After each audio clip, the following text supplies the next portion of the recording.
Estamos listos para Apocalipsis. Ricardo, buenos días. Buenos Vamos días entonces a donde nos quedamos anoche. Sí, buenos días a todos.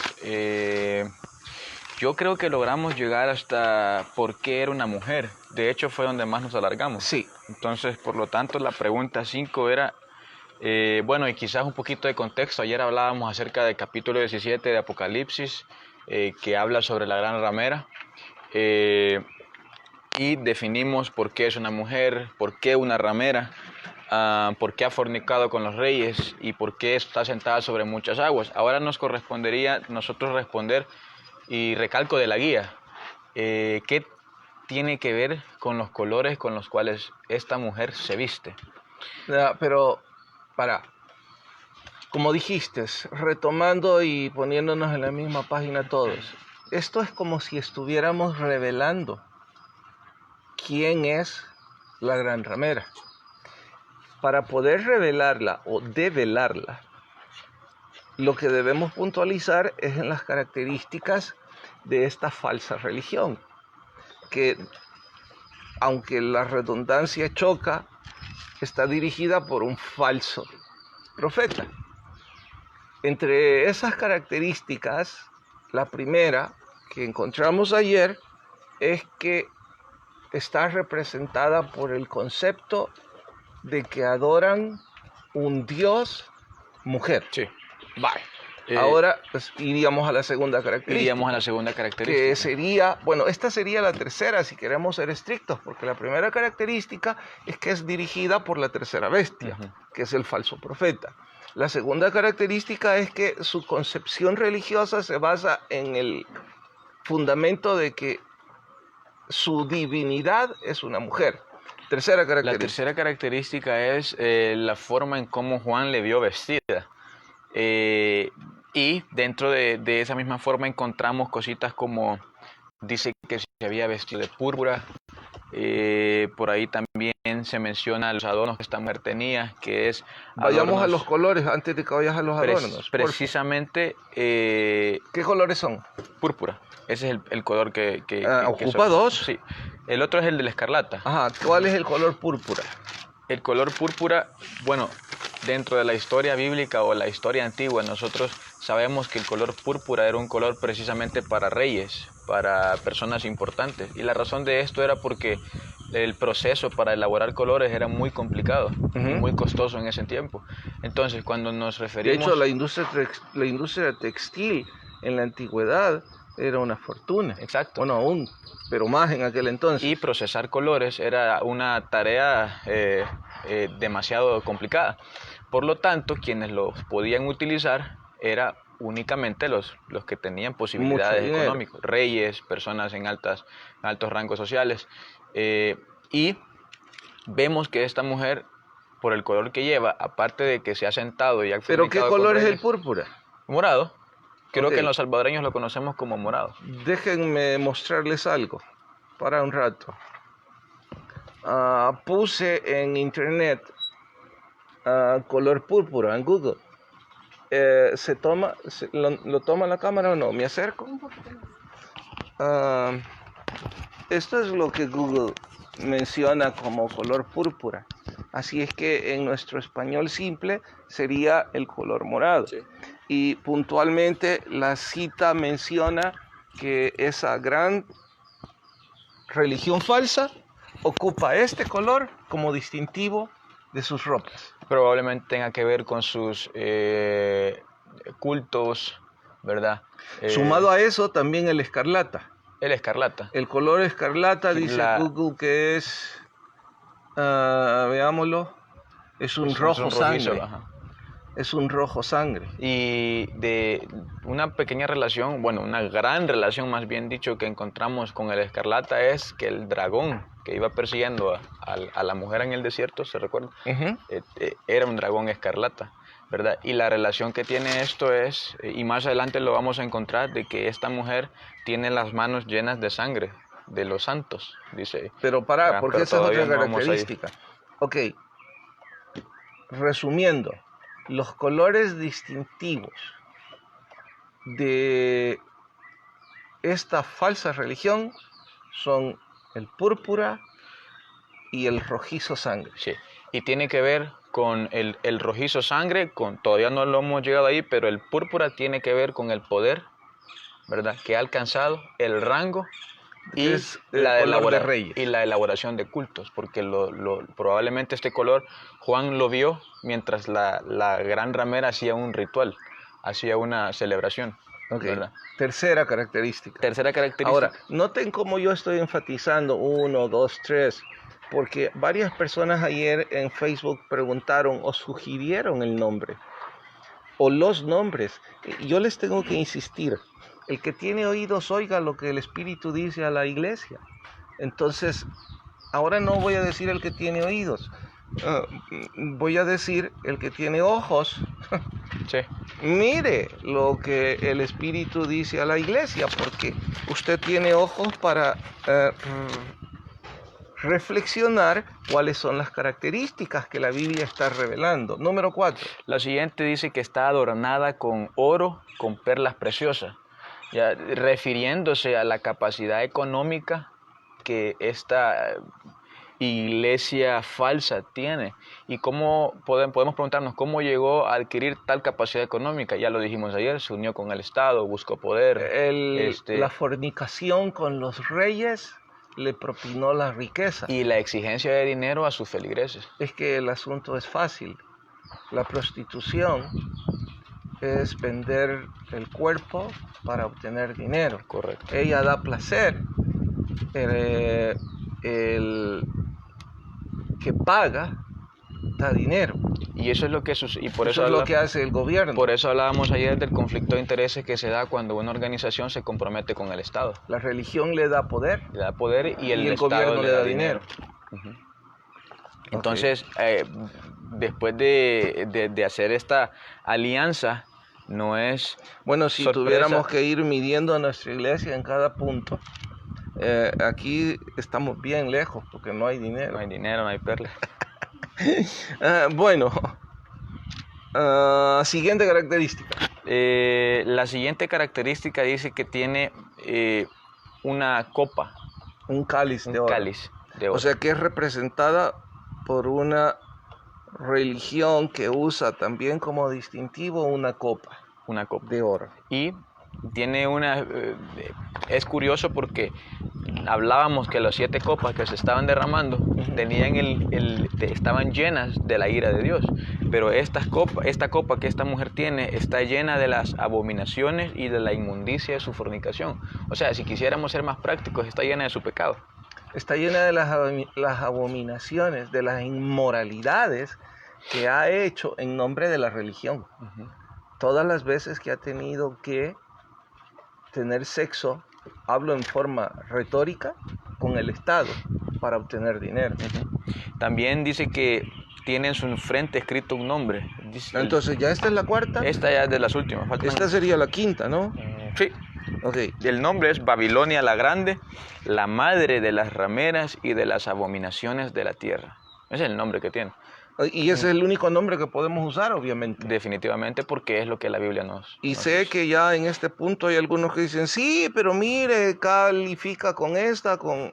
Bueno, es importante entender que es la filosofía.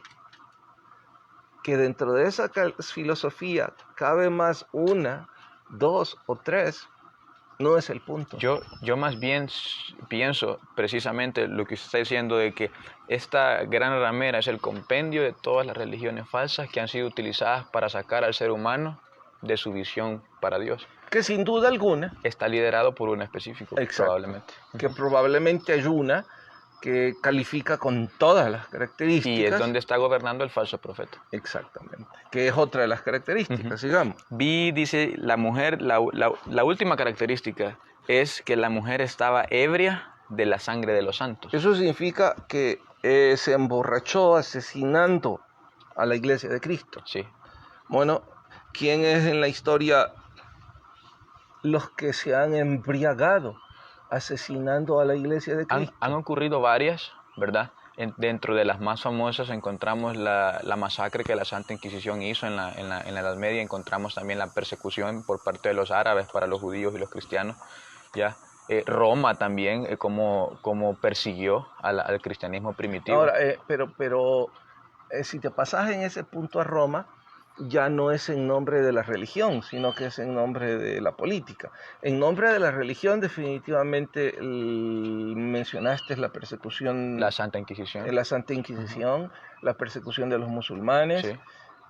que lo han hecho literalmente esas masacres en nombre de la religión. Sí, y muchos de ellos también lograron acuñar el término de guerras santas, ¿ya? Porque consideraban que sus dioses tenían la razón y perseguían a los cristianos, y también en algunas ocasiones los judíos se vieron implícitos en ese tipo de guerras santas, ¿ya? Sobre todo. Aún Aún. siguen llamando ellos Guerra Santa a cualquier tontería militar en la que se involucran. Sigue. Después se pasa a la bestia. Ya no hay más características. Ya no hay más características, sí. Entonces, si tuviéramos que resumir aquí, usa el concepto de un dios mujer, ha fornicado con la política, Es una usa ramera. los colores púrpura y escarlata, es una religión llena de riquezas materiales, usa como distintivo un cáliz de oro y está manchada por la sangre de los mártires. Ahora usted, el que tiene oídos para oír, oiga lo que el Espíritu dice en la iglesia, el que tiene ojos, mire. Más adelante, o es en este capítulo en donde dice, salid de ella, pueblo mío. Yo creo que es en el 18, 18, sí. Bueno, sigamos con el 17 entonces. Bueno, en el 17 pasaríamos ya a la parte de siempre hablando sobre la gran ramera, pero ahora describe dónde está sentada, ¿ya? Que es sobre una bestia. Entonces se empieza a describir la bestia, pero yo creo que es más conveniente ir con la guía. Sí, dice ebria, ya está, era, no es y será. Bien, hay un misterio acá, ¿verdad? Donde dice era y no es y será. Probablemente tengan que ver con dos cosas. La primera, la plataforma del anticristo. Recordemos que el anticristo recibirá una herida mortal con la cual querrá parecerse a Jesucristo. Era, ¿ya? No porque es, supuestamente murió, pero iba a querer representar o imitar la la resurrección. Es porque resurgió. Uh-huh. Y será porque... regresará de la muerte. Ok, ¿cuál ¿Ya? es la segunda? La segunda característica es... no, la segunda posibilidad. La segunda posibilidad. De era, no es y será. Roma como tal. Roma, ¿verdad? En el sentido de que fue el imperio. Decayó, ya nunca fue conquistado y va a resurgir en el periodo de la Gran Tribulación. Bueno, ambas posibilidades son muy cercanas. Y ambas están relacionadas con lo mismo, porque el anticristo es quien va a gobernar Roma. Anticristo gobierna Roma. Uh-huh. Dice los 7 montes. Bien, si somos... al primero debemos leer literal... Esta es otra característica, de que la falsa religión va a estar fundada sobre 7 montes. Sí, de hecho, por eso iba a esa parte de que al leer de forma literal descubrimos dos cosas. Dice de que está sentada sobre 7 montes y también son 7 reyes. Uh-huh. Entonces, ambas cosas, por cuando nosotros encontramos un i, es una agregación a una palabra que ya estaba dicha, me explico. No es un o, es un i. Entonces, los 7 montes podría tener, o más bien tiene relación con que la Roma antigua era llamada la ciudad de los 7 montes, ¿ok? Porque todo el mundo la conocía de esa forma. De eso me imagino que se está buscando. Sí. Dice, estoy en Google otra vez, le puse ciudad de los 7 montes. Entonces responde de inmediato Wikipedia como la primera opción de buscador electrónico. Son las 7 colinas de la Roma antigua. Puntualmente, Aventinus, 47 metros de altura, el Capitolinus, 2 crestas, el Arx, 50 metros, el Caelius, cita los 7 montes. Y si en lugar de información escrita buscar el mapa, le diera imágenes, wow. Lamentablemente no lo verían, pero mira cómo aparecen. aparece Roma como si fuera este plato. Ay, mi sostenedor electrónico, perdón, como si fuera este plato. ¿Se nota este plato, Dani? Sí. Ok, como si fuera este plato de madera, y esto es Roma en el mapa, y los 7 montes están cubriendo el área perimetral. Entonces se le llamaba así porque Roma estaba circunscrita sobre 7 montes. Que esta falsa religión o esta bestia se sienta sobre 7 montes. Entonces no hay que ser escatólogo ni arqueólogo para deducir. Está diciendo de que esta falsa religión se funda y se fundamenta bajo el gobierno de Roma. Incluso está la gran probabilidad que se trate de geográficamente hablando también, ¿verdad? No, sin duda. Porque menciona específicamente sin datos duda, geográficamente sí, es Roma. Pero también está la otra parte, dice que los 7 montes también son 7 reyes. ¿Ok? Entonces debemos nosotros considerar eso. Ahora, ¿cuáles 7 reyes? Los 7 reyes de los cuales podría estar hablando son los 7 gobiernos o imperios que han estado a lo largo de la historia. Y alguien puede preguntar, bueno, pero no solo eran 4. Sí, son 4 y de hecho están implícitos. Lo que sucede es que recuerden que estamos hablando de la madre de las religiones. Entonces son 7 imperios religiosamente hablando que han sido involucrados dentro de esto a lo largo de la historia. Los primeros 5, porque se menciona un misterio ahí, ¿verdad? 5 han caído, dice. Son Egipto, Asiria, Babilonia. Egipto como religión, haciendo eco del dios Sol y la diosa Iris y cómo subyugaron a los hebreos. Y todos los dioses que fueron después representados en las plagas. Las plagas, ok. Asiria tiene como dios a Astaroth. ¿Ya? En realidad Asiria fue el seguimiento de Babilonia. Sí. Fue una ciudad también fundada por Nimrod. Sí. Ajá. Tenemos a Babilonia, que no creo que hay que hablar mucho sobre eso. Babilonia. Tenemos a Persia, Grecia, y ahí ya tenemos 5. Ya eran 5. Hay 5. Okay. Y la profecía dice 5 han caído. Okay. Entonces, lo siguiente sería uno es en la profecía, que ese sería Roma. Y Roma porque en el tiempo de Juan ese era, ¿verdad? Uno es. Entonces la profecía dice, y uno aún no ha venido. Entonces que el séptimo será la Roma resurgida. La Roma resurgida. O la Babilonia. O la Babilonia resurgida. ¿Verdad? Bueno. Entonces ese podría ser una especulación más bien del misterio. Bueno, de yo estos creo 7. que eso yo creo que más que tiene bastante sentido. Sí. Lo siguiente, el propósito de la bestia. Dale. Bueno, mejor citemos el verso. Es el versículo 14. Verso 14. Sí. Lo leo. Desde el 13. Estos tienen un mismo propósito. Entregarán su poder y su autoridad a la bestia. Hablamos de el falso profeta, ¿ya? Y la gran ramera. Tienen un mismo propósito, entregar el poder a la bestia. ¿A cuál bestia? Al anticristo. Al anticristo. ¿Verdad? Y segundo propósito es pelear contra el Cordero.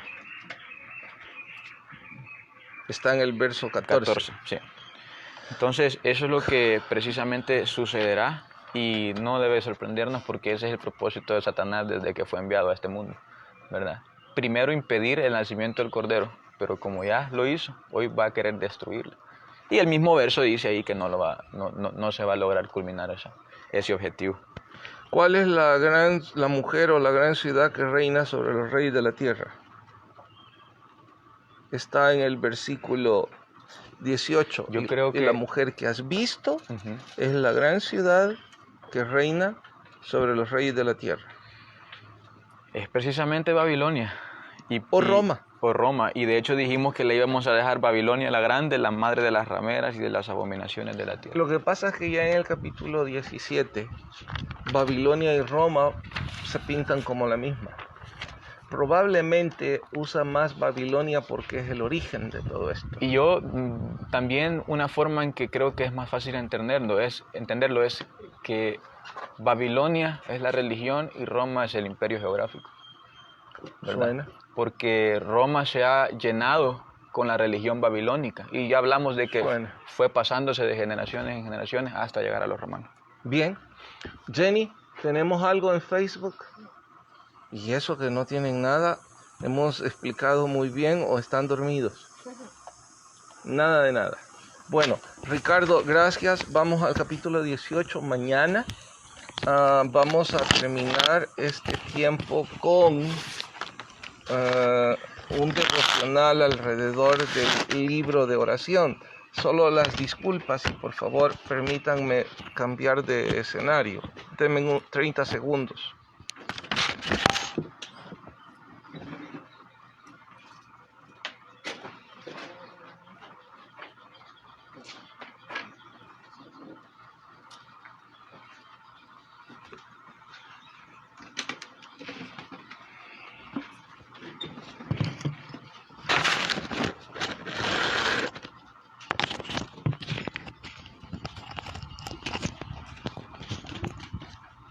¿Quedamos bien así, Dani? ¿O más para adelante? Sí. A ver, dos chicos, si me ayudan, porfa. Uno aquí y otro allá. No, desde aquí. Vos aquí, Boger. Háganlo para adelante, dice la productora. Ojo abajo, mira. Ahí estamos. ¿Mejor? Gracias. ¿Sí? ¿Estamos bien? ¿Dani? Sí, estamos.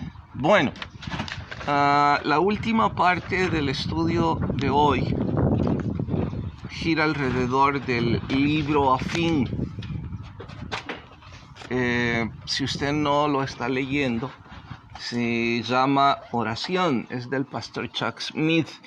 Y como antes les dije, bueno, quizás no hice suficiente buena propaganda. Es más que bueno,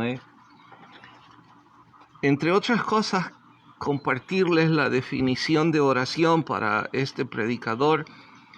Dice que orar no se trata de un monólogo, sino de un diálogo.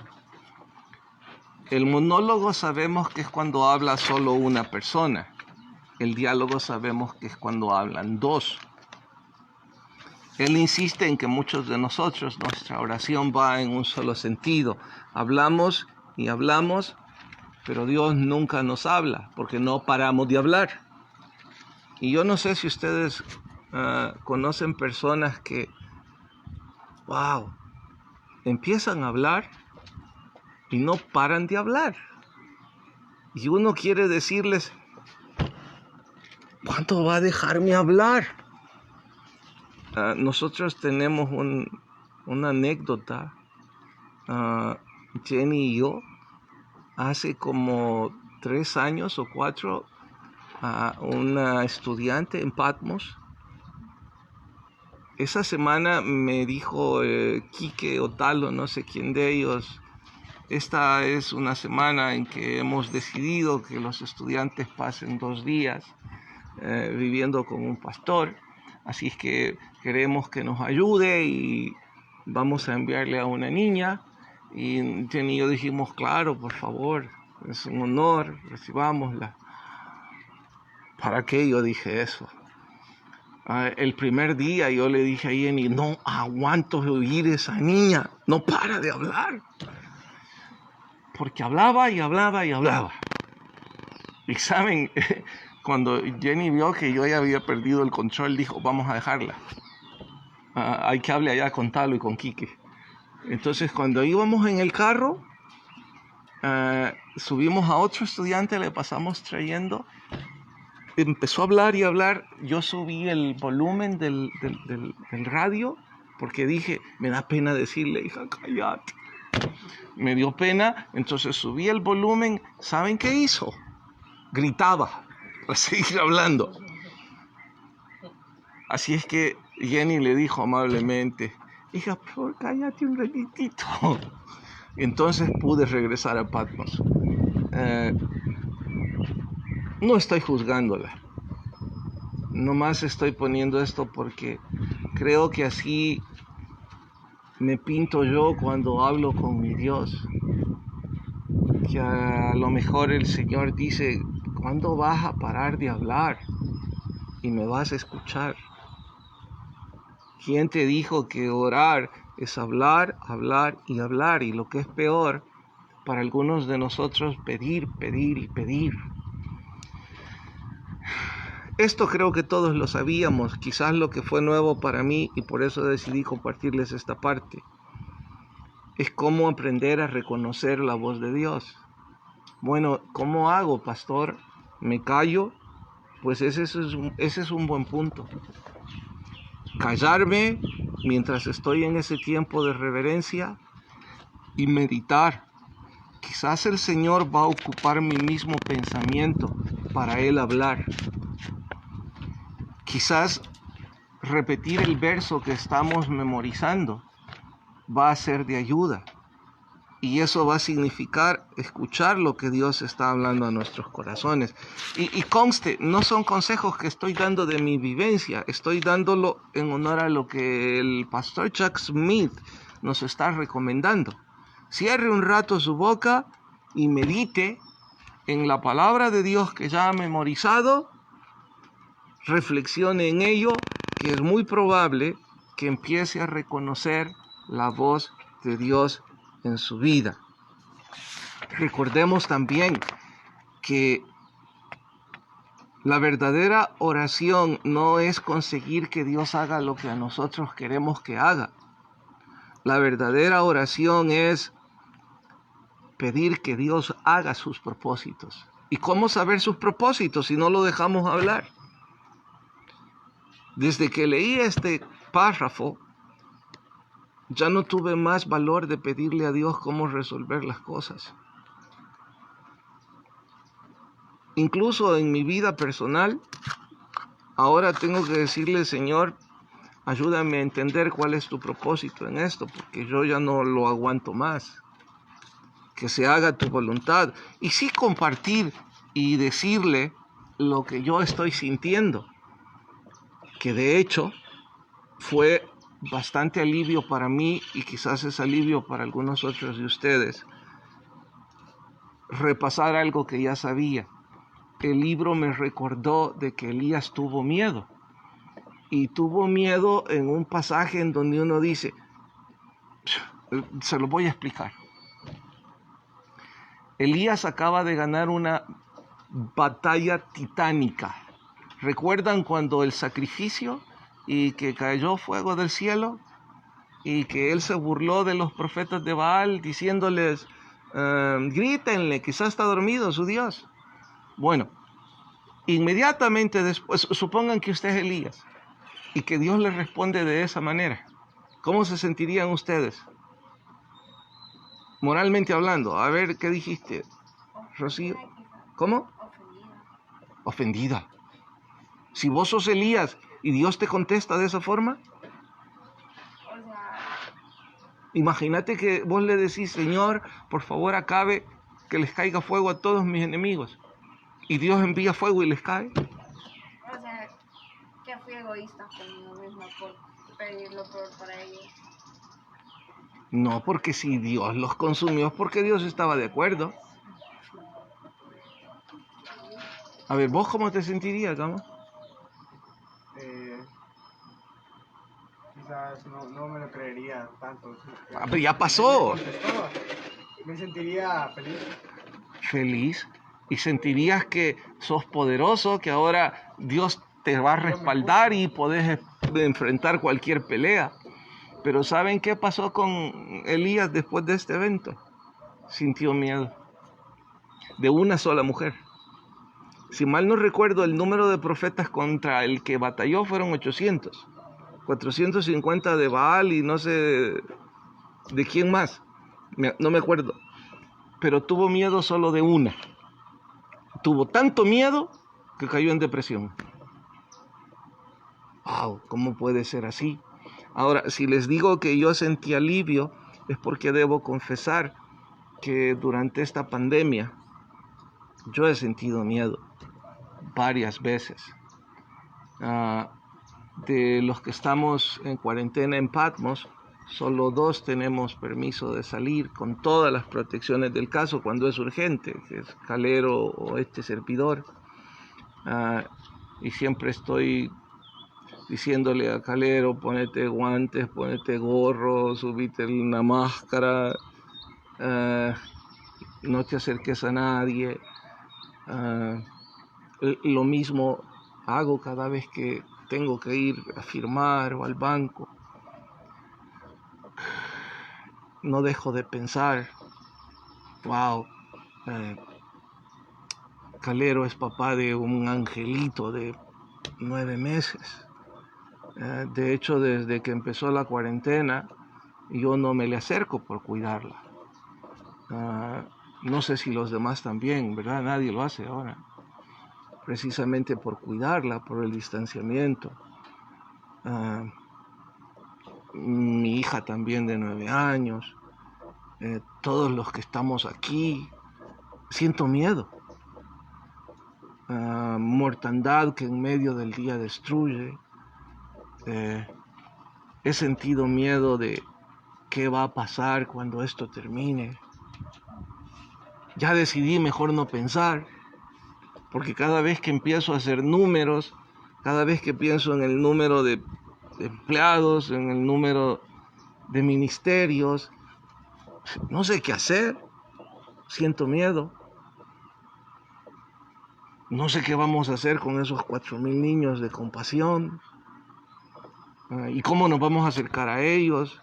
Si están diciendo que van a cerrar las escuelas. Bueno, una de las tantas cosas, y no les estoy diciendo más, no para ponerles terror. Estoy diciendo todo esto para decirles que sentí alivio saber que Elías, a pesar de ser el gigante que es, o que fue, también sentía miedo. Y mi deseo no es decirles, bueno, hagamos la secta de los miedosos hoy y sintamos miedo todo este domingo. No, Él superó esos miedos en oración. Si usted y yo practicamos eso, bueno, vamos a empezar a encontrar el consuelo en nuestro Dios. Por eso es que les estoy proponiendo mañana un día de ayuno, que todos deberíamos ser parte de esto. Otro de los pasajes es, bueno, ya entendí, predicador, que la oración debe ser un diálogo. Ya entendí que es normal que yo sienta miedo, ya entendí que debo ser perceptivo a la voz de Dios, pero ¿cómo lo consigo? Bueno, ya dijimos que memorizando y meditando es una gran herramienta, pero no dejo de pensar en aquella vez que llegué aquí a la propiedad, 20 años atrás, y las chicharras, porque era Semana Santa, por eso me acuerdo, las chicharras, en ese entonces el estudio de radio estaba aquí, entonces no podíamos sacar bien la señal porque eran tantas chicharras que se escuchaba en la radio el bzzz, como si fuera estática. Así es que yo salí y le dije a uno de los muchachos de mantenimiento en ese entonces, mira, ¿qué hacemos con esta chicharra? Nada, me dijo, ¿y cómo va a alcanzar tantas? Y lo peor es que ni siquiera la veo. Él me dijo sonriéndose, ahí está una, mire enfrente. ¿Cuál? Mire, me dijo, no veo nada. Entonces él solo se agachó y tomó una chicharra. Le dije, ¿y cómo no la pude ver? Escuche lo que me dijo este joven. Si hubiera sido Pisto el que se le cae, rápido lo mira, me dijo. Y yo pensé, ¿será que me está irrespetando? Pero conociéndolo, el corazón de él era inocente. Él solo hizo una expresión de que los citadinos sí tenemos la percepción de las cosas materiales, pero no somos capaces de escuchar y ver la naturaleza, ni la hermosura que está alrededor. Eso nos pasa con la voz de Dios. como no queremos ser sensibles, como no estamos estudiando la Biblia, como no estamos meditando en el versículo, algunos ya en esta pandemia ya se perdieron, ya se acomodaron, ya no sintieron la angustia, ahora ya están más ocupados en los canales de televisión, en cable, Netflix, que en aprender más del Señor. Tenemos que ser sensibles a ello. Recuerde, leer con expectativa es uno de los consejos que Él da para escuchar la voz de Dios. Y leer con expectativa, ¿algunos de ustedes están leyendo ustedes este libro? No, ¿verdad? ¿Vos lo estás leyendo junto a la guía? ¿Te acordás en leer con expectativa cuál es la recomendación? A mí me gustó mucho que él dice de que tenemos que alabarle. Hay más que alabar en el primer punto. ¿Alguien se acuerda? ¿En Facebook? Leer con expectativa es pluma y papel en mano. Que cuando estamos leyendo la Biblia para meditar en ella, debemos tener un cuaderno y un bolígrafo para escribir lo que Dios nos está diciendo, para luego meditar en eso. Es una de las recomendaciones. Recomienda también leer algunos comentarios de otros predicadores y dice que nunca leer un comentario si no se leyó la Biblia primero. Nosotros hemos estado dándoles recursos a través del club de lectura, les estamos enviando los links de los programas de Bernard McGee, los programas también del pastor Chuck Smith, pero cualesquiera de ellos, aun cuando sean buenos, nunca antes de haber leído la Biblia. El plato fuerte, el alimento es la Biblia. Todo eso nos puede ayudar después. Sí, Jenny. Cuando terminé tenía unas preguntas de Apocalipsis, pero como cayeron después, no sé si... Unas preguntas de Apocalipsis que cayeron después. Entonces las vamos a responder después. O sea, mañana en la noche. Esta noche no habrá programa, porque ya abordamos Apocalipsis. Así es que nos queda todo esto para meditar y estudiamos Apocalipsis hasta mañana en la noche. También refiere a que una mente entusiasta no es suficiente. Se requiere una persona espiritual. ¿Cuál es el punto? Con lo que hemos estudiado de que pluma en mano, que debemos memorizar, eso es una mente entusiasta. No es suficiente si no estamos en el espíritu. Los que tienen una mente entusiasta sin una actitud espiritual se vuelven unos arrogantes, sábelo todo. No, les puedo asegurar, saben de todo,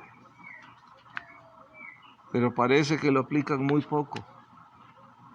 Así es que no lo olvide, mente entusiasta, pero llena del Espíritu. Y para estar llena del Espíritu hay que tener los frutos del Espíritu.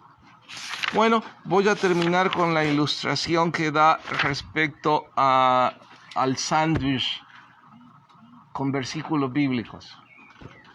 Dice que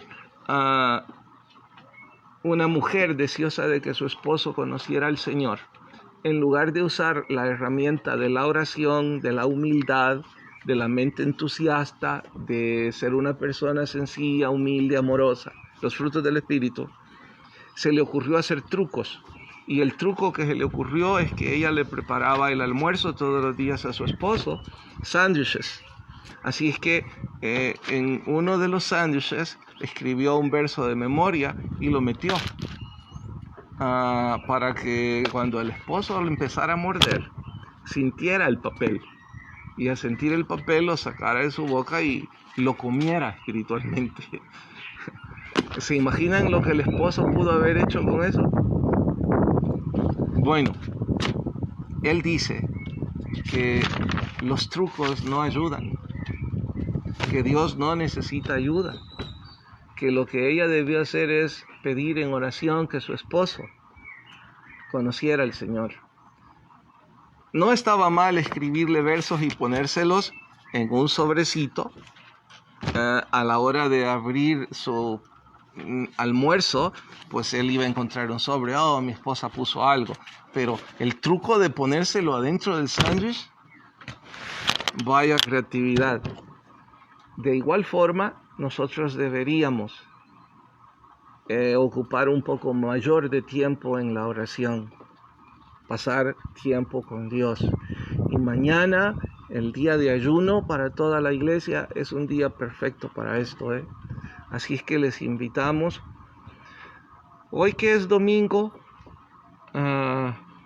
después del culto lo que haríamos es ir y servir al Señor en cualesquiera de nuestros ministerios. Como no podemos salir de casa, les tengo 3 recomendaciones para servir al Señor. Número 1, sirva a su familia, ayúdeles. A lo mejor mamá necesita ayuda en la cocina, lavar la ropa, limpiar la casa. A lo mejor los hijos necesitan ayuda con las tareas. Eso es una forma de servir al Señor. Segunda, y quizá más importante que la primera, no es que la familia no sea importante, pero esta segunda es de vida o muerte eterna. Tome el teléfono y háblele a alguien, de sus amigos, de sus familiares. Hábleles del plan de salvación. Pregúnteles cómo están. Oren por él. Dígales, ¿puedo orar por vos? He estado pensando y quiero orar. Haga evangelismo a través de internet. Y tercero, vamos a orar antes y después les doy el tercero. Señor, gracias por este tiempo de comunión en la lectura bíblica, por el desafío que nos has hecho a través de Apocalipsis, a través de la lectura en el libro del pastor Chuck respecto a la oración. Señor, te queremos rogar que tu Espíritu nos abrace, que nos ayudes a ser sensibles a tu voz, que nos ayudes a obedecerla.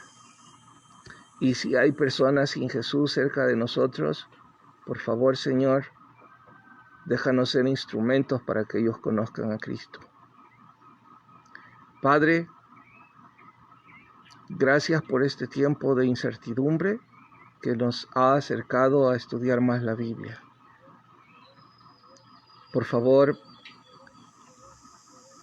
consuela y fortalece a los que están sufriendo en forma directa. Aquellos que tienen amigos o familiares que se han contagiado del virus. Por favor, Señor, envía un ángel hasta ese cuarto de hospital,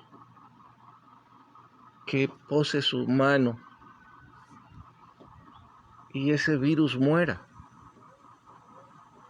Y que ese hermano o esa hermana puedan tomar fuerzas y testificar de tu gracia y de tu misericordia, Señor. Oramos por los que están pasando problemas financieros, por los que se están preguntando cómo enfrentarán esto.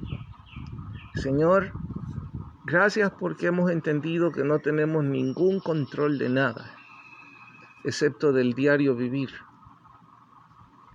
y que debemos vivirlo como si fuera el último día, disfrutando a nuestros seres queridos, haciendo nuestro trabajo con pasión.